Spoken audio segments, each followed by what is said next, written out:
First off, just want to appreciate and thank everyone for being here today for this moment. I'd like to start off by thanking two groups of people.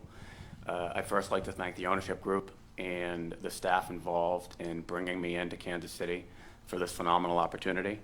I'd also like to publicly thank my family for their support in allowing me to take this position. For those of you that don't know, my last 2 years as a player were spent in Kansas City. My second child, who's not a child anymore, was born here in Kansas City. And we thoroughly enjoyed our time here. My wife and I loved being here for the 2 years we were here. We're thrilled to be back. I mean, obviously, a lot has changed in the time I've been here, from the training center to the stadium to certainly the increased number of fans in the fan base. This role as sporting director is a role that I do not take lightly. For me, this role is more than a role. It's actually, in a way, it's kind of a way of life. It's not just a job. It's not a 9-to-5 job. It's really 24/7. And so that's how I'll approach it. I believe that this role is a privilege, right? I think for anyone, and I'll speak for me, to have the opportunity, to have a second opportunity to be in a sporting director role, it is a true privilege, and one certainly that I don't take lightly. I certainly have a lot of responsibilities, and it's work that I'm super excited to be involved in, from the academy to the second team to the first team. And with all of that responsibility, I will say that there's no greater responsibility for me in undertaking this role than the success of the first team. That's paramount. That's at the top of the list. Everything else is important. Obviously, there's a lot of things to do. There's a lot of work to do, but the success of the first team on the field is most critical and most important to me in this role. I think it's important for all of you, for the players, all the players, from the academy players to the second team players to the first team players, to all the coaches, and certainly to the fans. I'm always told not to make promises, but I'm going to make two today. The first promise I'll make is that I will be 100% committed to this role. Like I said, I love the work. I can't wait. I've just recently gotten started. I'm super excited for the future, but there will be no shortcuts with me. Everything I have will be committed to this role. And I think the most important thing that I want to convey to everyone is that I met with the first team players on Friday, and I conveyed this to them. I think it's important for everyone in here, for the fans.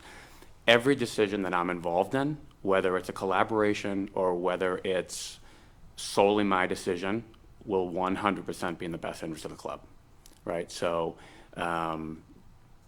it would be nothing personal, but in terms of the short term, midterm, long term, that's the way that I view things. That's the way that I operate. And for sure, will some mistakes be made? Yes, but it won't be for a lack of effort. It won't be for a lack of intent in doing the right thing. But every single thing I'm involved in will be what I believe to be in the best interest of the club going forward. And so with that, I'm happy to open it up to any questions. Thanks, Mike. First question will go to Daniel Sperry with the Kansas City Star. Welcome back to Kansas City. Thank you, Daniel. Just for perspective, where does this reporting structure work? Does Peter report to you? Do you report to owners? How does this kind of thing work? My direct report is Peter, and speaking frankly, that's the way in my opinion, it should be. I mean, Peter has been here forever and has certainly earned that right. So this is not me coming in here telling Peter or anyone else what to do. Having said that, I'm certainly comfortable enough in my own skin that if Peter and I have a discussion, ownership and I have a discussion, I'm going to be honest with them. I'm going to give my opinion, right? And I think more often than not, it will be a collaboration. But in terms of just pure reporting structure, yeah, my direct report is Peter, and in my opinion, that's the way it should be. He's earned that, but I've had lots of conversations with Peter, and it will truly be a collaboration. And it's the same way that I operated in my previous role, even for people that reported into me.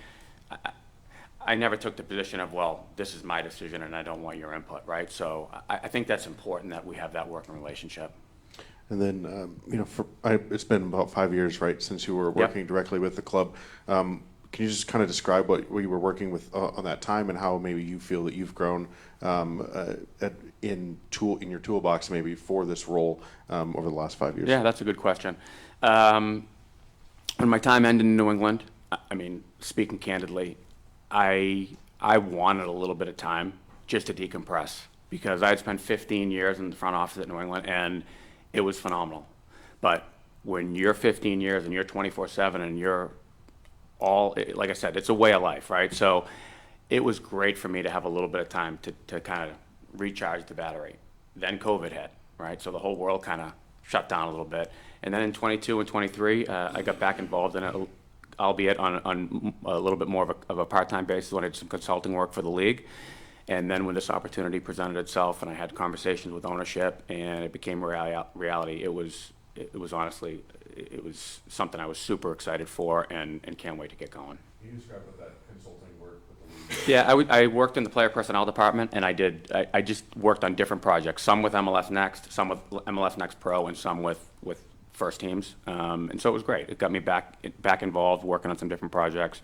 And so it was helpful to get, as the league has changed, right? So to keep me involved and abreast of the changes that were occurring was fantastic for me. So it also gave me time to reflect on when I look back at my time, like some of the things that I thought I might have done well. Some of the things gave me time to reflect on some of the things I think I can be better at. So it was all good. Speaking of the MLS Next Pro, just first of all, welcome to Kansas City. Thank you very much. I'll be a little formal. Yeah, speaking of MLS Next Pro, just what's going to be the balance of bringing in some of those transfers and making sure guys develop in the system? That's a good question. I'm a firm believer. I'm a big believer that obviously we're in a results-driven business, right? And so for me, the first team, as I said earlier, the most important thing is the success, the wins and the losses for the first team, right? My view on both the academy and the second team is, yes, every coach that coaches the 15s, the 17s, the 19s, Benny, like everyone wants to win. And so I'm not going to try to suppress that. But for me, the academy and the second team is more about the development of players to play for the first team, right? So what I hope to see is just a continuation of the development from the academy to the second team to the first team. Yes, everyone wants to win, but I want to win all the time. So I don't want to say like I don't care about the academy and the second team winning, but it's truly more for me about development of players and hopefully developing players that can play for the first team. So that is how I view the vertical integration of the three entities. And Peter was just telling us earlier about the financial commitment that the owners have made moving forward. Just what were those talks like with you in those meetings, and how exciting does that make it for you? I mean, I feel like I'm coming into a phenomenal opportunity, both from a roster and budget standpoint. We still have a lot of this season left to play, right? But we do have a lot of roster flexibility, and I don't want that to be conveyed or construed as, everyone's going. I don't mean it like that. But when you have a lot of roster and budget flexibility, you're allowed to do a lot of different things, right? So the fact that we have that currently, and then the infusion of more resources to enhance the team from a first-team player standpoint, it's phenomenal. I mean, it's almost like you don't have a blank canvas, but you got a pretty nice canvas to paint on.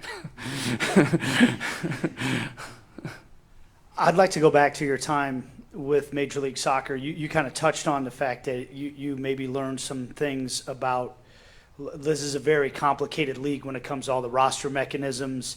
And Peter indicated earlier that there's going to be even more changes coming down the pike.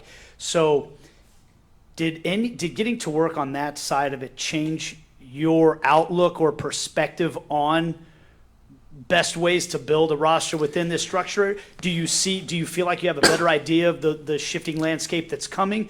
And can you give us an example or two of maybe something that really stood out to you that, oh, this is good for me to know now that I'm going to be doing this again? Yeah, I think the landscape is changing so quickly.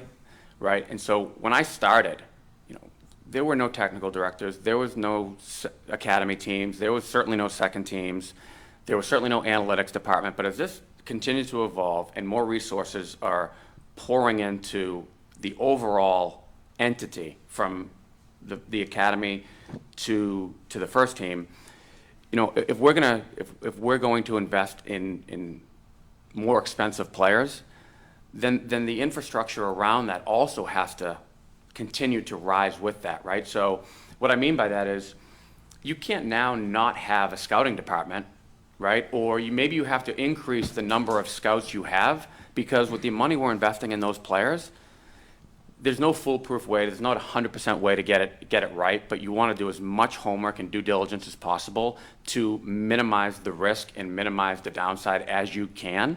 So if that means we have to hire another scout or two to get more eyeballs, to meet the player, to meet the agent, to meet the family, all of those sorts of things, where in the kind of, I would say, the old world, but years ago, it wasn't the case. And so that's just one example of, it can't just be, okay, we're going to spend more money on a player. There has to be other things that go along with that to hopefully that we're signing the right player, right? And so when I say the right player, I say this, not just the fit on the field, but sometimes the fit off the field is as important, right? So you sit down with a player and you want a player that wants to come here, right? If you've got a player that he's kind of happy, he's got 1 foot in, 1 foot out, the wife doesn't want to come, you're off to not the right start. So is that really a player that you want to invest millions of dollars in? Probably not, right? So it's trying to do as much homework as possible.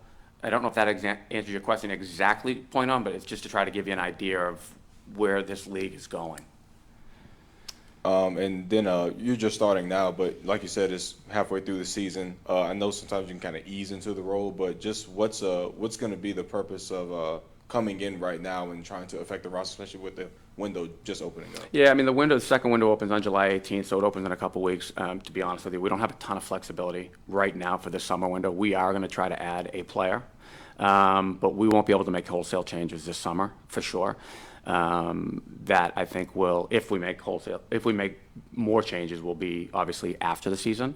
But right now we don't have a ton of flexibility from a roster and budget standpoint, but we still have the ability to add a player, which we will try to do this summer. And for me personally, for the next 30, 60 days, I mean, I've got 3 days of institutional knowledge, right? So it's for me, it's evaluating everything. It's getting to know the staff. It's getting to know the players, right? And so they can get a feel for me. I can get a feel for them. But it's and I say that, listen, the academy just finished, so I won't have as much time certainly to spend with them. But certainly the second team and the first team, I want to spend as much time as possible to get to know everyone.